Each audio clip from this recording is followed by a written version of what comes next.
आंखें पास में रखी हुई ऑब्जेक्ट्स को तो क्लियरली देख पाती हैं, लेकिन दूर रखी हुई ऑब्जेक्ट्स ये इसे धुंधली नजर आती हैं।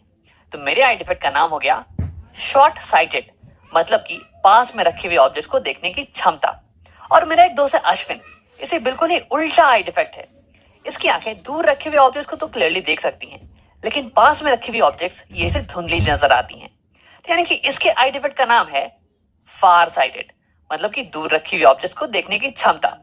अब हम इस वीडियो में बात करते हैं कि हम दोनों की आंखें कैसे अलग हैं नॉर्मल आंखों से, जिनके कारण हमारी आंखों में ये डिफेक्ट आ रहा है।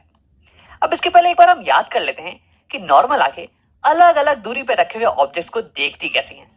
तो यहां मैंने बना दिया है एक नॉर्मल आंख, और ये देखने वाली है एक ऑब्जेक्ट को जो कि बहुत ही दूर रखा हुआ हो, जैसे कि ये पेड़, और ये बहुत ही दूर है। यही दिखाने के लिए मैंने यहाँ पे प्रिंसिपल एक्सिस पे दो लाइंस ड्रॉ कर दिए हैं। अब ये क्योंकि बहुत ही दूर है ना, इसलिए इससे जो लाइट रेज निकलेंगी और हमारी आंखों पे पड़ेंगी, ये ऑलमोस्ट पैरेलल होने वाली हैं, कुछ ऐसे। अब क्योंकि हमारी आंख इसे क्लियरली देख पा रही है, तो इसलिए ये लाइट रेज ये कन्वर्ज कर जाएंगी रेटिना के ऊपर, और रेटिना के ऊपर ही एक क्लियर इमेज बन जाने वाली है, तभी तो हम इसे क्लियरली देख पाएंगे। अब देखो, इस केस में मैं ये कह सकता हूं कि इस लेंस की फोकस ये होने वाली है ये वाली पॉइंट, और लिख लेते हैं ये वाली पॉइंट। और ऐसा इसलिए क्योंकि देखो, ये रे जो कि पैरेलल थी प्रिंसिपल एक्सिस के, ये रिफ्रैक्ट करने के बाद फोकस से ही तो पास करेगी, तो इसलिए ये वाली पॉइंट हो गई फोकस। अब आओ देखते हैं एक ऐसे ऑब्जेक्ट को जो कि हमारी आंखों के पास में रखा हुआ हो, जैसे कि बैटमैन। अब अगर हमारी आंख इस बैटमैन को भी क्लियरली देख पा रही है, तो यानी कि इससे निकलने वाली रेस को ये लेंस फोकस कर देगा रेटिना के ऊपर। तो मैं कहूंगा कि इस केस में फोकस हो जाने वाला है ये वाला पॉइंट, ये वाला पॉइंट। और ऐसा इसलिए क्योंकि पैरेलल रे टू द प्रिंसिपल एक्सिस ये रिफ्रैक्शन के बाद फोकस ही तो पास करती है। अब देखो, जैसे जैसे ऑब्जेक्ट पास आ रहा है आंख के, वैसे वैसे फोकस ये भी पास आ रही है लेंस के। तो यानी कि फोकल लेंथ ये छोटी होती जा रही है, शॉर्ट होती जा रही है। और ऐसा इसलिए पॉसिबल है ना, क्योंकि हमारी सीलरी मसल ये हमारे लेंस के शेप को चेंज कर सकती है। हमारा लेंस ये जेली लाइक मटेरियल से बना हुआ है, तो हमारी सीलरी मसल इसे पिचका सकती है, कॉम्प्रेस कर सकती है, और इसके कर्वेचर को बढ़ा सकती है, ताकि ये रेस को और ज्यादा कन्वर्ज करे और ज्यादा बेंड कर दे। यानी कि हमारी लेंस की शेप ये चेंज हो सकती है डिपेंडिंग ऑन कि ऑब्जेक्ट कहाँ पे रखा हुआ हो। लेकिन देखो यार, इस लेंस की शेप को बार बार चेंज करके दिखाना ये थोड़ा मेहनत का काम है, तो इसलिए मैं बार बार इसके शेप को चेंज नहीं करने वाला हूँ। तुम बस मान लेना इसकी शेप चेंज हो रही है। अब देखो, हर चीज की एक लिमिट होती है, तो यानी कि हमारे लेंस की भी पिचकने की एक लिमिट है। एक लिमिट तक ही सीलरी मसल हमारे लेंस को पिचका सकती है। तो मान लो कि हमारा ऑब्जेक्ट ये एक सर्टेन डिस्टेंस तक आ चुका है, और हमारे सीलरी मसल्स ने हमारे लेंस को उसकी लिमिट तक पिचका दिया है। यानी कि इस बार जो फोकल लेंथ होगी ना, ये कुछ यहाँ पे होने वाली है, और ये हो जाएगी minimum focal length of the lens. अब हमारी लेंस इससे ज्यादा कॉम्प्रेस नहीं हो सकती है, तो यानी कि इसकी फोकल लेंथ ये और ज्यादा शॉर्ट नहीं हो सकती है, तो ये हो गई मिनिमम फोकल लेंथ। अब देखो, हमारा ऑब्जेक्ट अगर इस पॉइंट से और ज्यादा करीब आ जाए, तो हमारी लेंस उसे फोकस नहीं कर पाएगी रेटिना के ऊपर। तो इस पॉइंट को हम नाम देते हैं as near point of the eye, और इसे हम रिप्रेजेंट करते हैं कैपिटल लेटर डी से। अब देखो, मेन पॉइंट अभी तक का ये था कि अगर ऑब्जेक्ट अलग अलग डिस्टेंस पे रखा हुआ हो, तो हमारी लेंस ये अपने फोकल लेंथ को चेंज करेगी, ताकि ये उसकी इमेज को फोकस कर पाए रेटिना के ऊपर। और हमारी जो फोकस है ना, ये लाई करने वाली है इस रेंज के अंदर। ये हो जाएगा मिनिमम फोकस, और ये हो जाने वाली है मैक्सिमम फोकस, मैक्सिमम फोकस। अब इसके बारे में हमने डिटेल में बात किया था कुछ पिछले वीडियोस में, तो अगर तुम्हें ये समझने में थोड़ी डिफिकल्टी आएगी ना, तो एक बार पिछला वीडियो देख के आ जाओ। तो अब देखते हैं कि डिफेक्टिव आईज ये कैसे अलग होती है नॉर्मल आईज से। अगर मैं तुम्हें शॉर्ट में बताऊं, तो डिफेक्टिव आई लेंस की पावर या तो ज्यादा होगी या तो कम होगी compare to normal eye lens की पावर से। अब आओ इसे समझते हैं। मैं सबसे पहले इस बैटमैन को हटा देता हूं, और हम लेते हैं सबसे पहले हाई पावर का केस। ऐसी डिफेक्टिव आई लेंस जिसकी पावर ये हाई है compare to normal eye lens से। तो देखो, हाई पावर का मतलब हो गया कि हाई बेंडिंग कैपेसिटी, ये रेस को ज्यादा मोड़ सकता है। यानी कि इस लेंस की फोकल लेंथ ये थोड़ा और ज्यादा पास में होने वाली है। यानी कि मिनिमम फोकल लेंथ ये भी थोड़ा पास में होगी, और मैक्सिमम फोकल लेंथ ये भी थोड़ा और पास में हो जाएगी।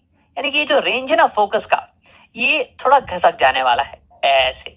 तो अगर हमारी आंख ये पास में रखे हुए किसी ऑब्जेक्ट पे फोकस कर रही हो, जैसे कि ये बैटमैन, तो इससे निकलने वाला एक रे जो कि ऑप्टिकल सेंटर के थ्रू जाए, ये तो अनडेविएटेड जाने वाला है, और दूसरा रे जो कि जाएगा पैरेलल प्रिंसिपल एक्सिस के, ये रिफ्रैक्ट कर जाने वाला है। अब अगर हमारी आंख इसे क्लियरली देख सकती है, तो यानी कि ये रे ये ऐसे बेंड करेगा ना, ताकि ये पहली रे के साथ मिल जाए रेटिना के ऊपर ही इंटरसेक्शन हो और एक क्लियर इमेज बन जाए, कुछ ऐसे।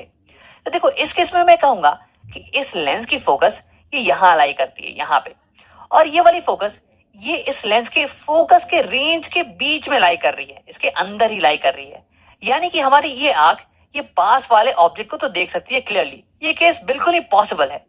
अब आओ देखते हैं कि अगर एक ऑब्जेक्ट कहीं दूर पे रखा हुआ हो तो क्या होता है। तो हम ले लेते हैं अपने ट्री को। अब इससे जो लाइट रेज आ रही होंगी ये ऑलमोस्ट पैरेलल होने वाली है। अब एक लाइट रे जो कि ऑप्टिकल सेंटर के थ्रू जाए ये तो अनडेविएटेड पास करने वाली है, और एक लाइट रे जो कि पैरेलल जाएगी प्रिंसिपल एक्सिस के, ये रिफ्रैक्ट करने वाली है। अब अगर इस आंख को इस ट्री को क्लियरली देखना है ना, तो ये रिफ्रैक्टेड रे ये कुछ ऐसी बेंड कर जाएगी कि ये पहली वाली रे से जाके मिल जाए रेटिना के ऊपर ही, कुछ ऐसे। अब क्या ये पॉसिबल है? तो देखो इसका मतलब ये हुआ कि इस लेंस की फोकस ये यहां पे लाई करती है, बिल्कुल इस पॉइंट पे। लेकिन यार हमने तो ये पहले ही डिसाइड कर रखा था कि इस लेंस की फोकस का रेंज इसके बीच में होना चाहिए, यहां पे होना चाहिए। यानी कि ये तो रेंज के बाहर लाई कर रहा है, यानी कि मैक्सिमम ये लाइट रे ये इस पॉइंट के थ्रू पास करेगी, कुछ ऐसे। तो यानी कि देखो इस ट्री की इमेज ये बनने वाली है इस पॉइंट पे, इंटरसेक्शन इस पॉइंट पे हो रहा है रेटिना के पहले ही। यानी कि क्योंकि रेटिना के ऊपर एक इमेज नहीं बन रही है, इसलिए हमारी आंख ये दूर रखी हुई ऑब्जेक्ट्स को नहीं देख सकती है क्लियरली। इससे दूर रखी हुई ऑब्जेक्ट्स ये धुंधली नजर आने वाली है। यानी कि अगर लेंस के पास हाई पावर हो तो उसे पास रखी हुई ऑब्जेक्ट तो क्लियरली नजर आती है, लेकिन दूर रखी हुई ऑब्जेक्ट्स ये धुंधली नजर आती हैं। और इस डिफेक्ट को हम बोलते हैं शॉर्ट साइटेडनेस, यानी कि पास में रखे हुए ऑब्जेक्ट को देखने की क्षमता, या फिर इसे बायोलॉजी में हम मायोपिया भी बुलाते हैं। अब अगला सवाल हमारे पास ये है कि इस डिफेक्ट को ठीक करने के लिए हमें क्या करना चाहिए। तो देखो इसका अंदाजा तुम्हें पहले से होगा, जिन लोगों को ये डिफेक्ट होता है वो या तो चश्मा लगाते हैं या तो कॉन्टैक्ट लेंसेज पहनते हैं। तो यहाँ पे कौन सा लेंस का इस्तेमाल किया जाए, कन्वर्जिंग लेंस का या फिर डाइवर्जिंग लेंस का? तो देखो अगर हम यहाँ पे कन्वर्जिंग लेंस का इस्तेमाल करें, एक कॉन्वेक्स लेंस का, तो देखो ये तो रेस को और ज्यादा बेंड कर देने वाला है, और ज्यादा कन्वर्ज कर देने वाला है। यानी कि इसके कारण फोकल लेंथ और ज्यादा पास आ जाने वाला है। यार ये तो चीजों को और बदतर बना रहा है। हमें तो चाहिए कि फोकल लेंथ थोड़ा पीछे चला जाए, रेटिना पे चला जाए, है ना। तो इसके लिए हमें यहाँ पे एक सूटेबल पावर का डाइवर्जिंग लेंस का इस्तेमाल करना पड़ेगा, ऐसे। तो देखो ये रेस को डाइवर्ज कर देने वाला है, और फिर ये रेस हमारी आंखों में पड़ेगी ताकि हमारे आंखें इसे आसानी से रेटिना पे फोकस कर पाए। अब इसी चीज को देखने के कई तरीके हैं। एक तरीका तो ये है कि इस केस में हमारी लेंस की पावर ये थोड़ी ज्यादा है नॉर्मल आंख से, तो इसकी पावर को हमें कम करना चाहिए। तो देखो कम करने के लिए हम यहाँ पे डाइवर्जिंग लेंस का इस्तेमाल कर रहे हैं। डाइवर्जिंग लेंस की पावर ये नेगेटिव होती है, तो यानी कि ओवरऑल पावर ये थोड़ी कम हो जाने वाली है, और हमारा जो फोकल लेंथ है ना ये थोड़ा पीछे शिफ्ट हो जाने वाला है। अब इसी चीज को देखने का एक और नजरिया ये है कि हमारी लेंस ये पास में रखी हुई ऑब्जेक्ट्स को तो क्लियरली देख पाती है, लेकिन दूर वाली को ही देखने में दिक्कत होती है। तो अगर मैं यहाँ पे एक डाइवर्जिंग लेंस रख दूं, तो ये डाइवर्जिंग लेंस ये दूर रखी हुई ऑब्जेक्ट्स की इमेज ये कहीं पास में बना देने वाला है यहाँ पे, और उसके बाद इन इमेजेस को हमारी आंख क्लियरली देख सकती है, इसे ये क्लियरली रेटिना पे फोकस कर सकती है। तो यानी कि शॉर्ट साइटेडनेस या फिर मायोपिया को करेक्ट करने के लिए हमें एक सूटेबल पावर का कनकेव लेंस चाहिए या फिर डाइवर्जिंग लेंस चाहिए। अब ये तो हो गया पहला केस। अब आप बात करते हैं दूसरे केस की, जहां पे हमारी आंख की पावर ये लो हो कंपेयर टू नॉर्मल आई। अब देखो अगर आई लेंस की पावर कम होगी ना, तो ये लाइट रेस को ज्यादा बेंड नहीं कर पाएगा, कम ही बेंड करेगा। तो यानी कि फोकस अब दूर शिफ्ट हो जाने वाला है, यानी कि ये रेंज ऑफ फोकस ये थोड़ा अब दूर शिफ्ट हो जाने वाले हैं, कुछ ऐसे। तो क्यों नहीं तुम वीडियो को पॉज करो और ये पता लगाने की कोशिश करो कि इस केस में हमारी आंख किस ऑब्जेक्ट पे फोकस कर पाएगी, पास वाली या फिर दूर वाली पे। अब अगर तुमने ट्राई कर लिया है तो आओ देखते हैं। अगर इस दूर रखी हुई ट्री को देखना हो तो रेस कुछ ऐसी आने वाली है, और अगर हमारी आंख इसे क्लियरली देख पा रही है तो यानी कि इन रेस का इंटरसेक्शन यहाँ रेटिना के ऊपर होना चाहिए। तो इस केस में मैं कहूंगा कि हमारी लेंस का फोकस ये यहाँ पे लाई करता है, ये वाला पॉइंट, और ये वाला पॉइंट हमारी लेंस के फोकस के रेंज के अंदर ही लाई कर रहा है। तो ये वाला केस तो टोटली पॉसिबल है, हमारी आंख दूर रखी हुई ऑब्जेक्ट को तो क्लियरली देख सकती है। अब आप देखते हैं कि पास रखी हुई ऑब्जेक्ट के केस में क्या होता है। जैसे कि ये बैटमैन, अब इससे रेस कुछ ऐसी आएंगी, और अगर हमारा आंख इसे क्लियरली देख सकता है तो इंटरसेक्शन इन रेस का यहाँ रेटिना पे होना चाहिए। तो इस केस में मैं कहूंगा कि इस लेंस की फोकस ये वाली पॉइंट होने वाली है।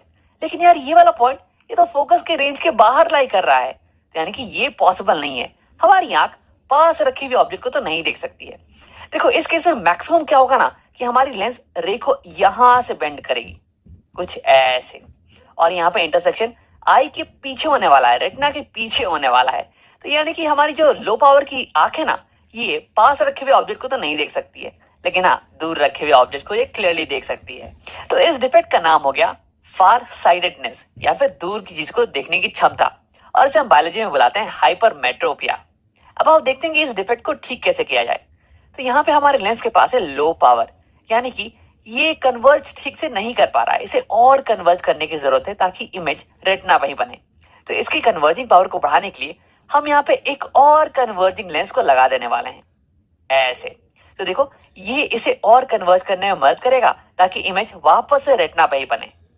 तो हमने अभी तक ये देख लिया कि कैसे मायोपिया के केस में हम दूर रखे हुए ऑब्जेक्ट्स को क्लियरली नहीं देख पाते हैं, और कैसे हाइपरमेट्रोपिया के केस में हम पास रखे हुए ऑब्जेक्ट्स को क्लियरली नहीं देख पाते हैं।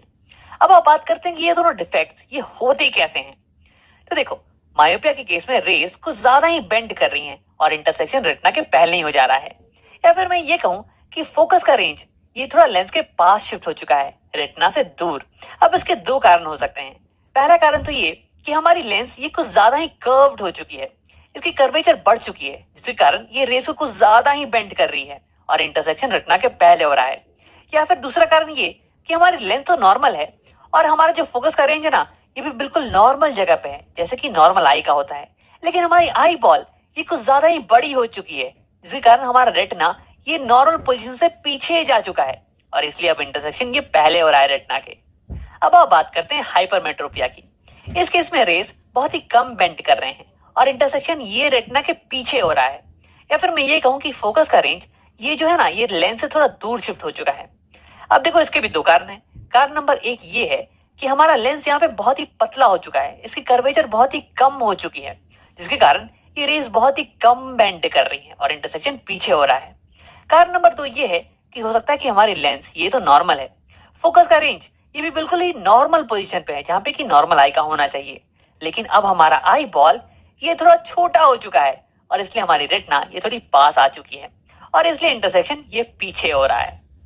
अब देखो ये जो दो डिफेक्ट्स हैं ये बहुत ही छोटी सी प्रॉब्लम है, इन्हें हम आसानी से ठीक कर सकते हैं करेक्टिव लेंसेज।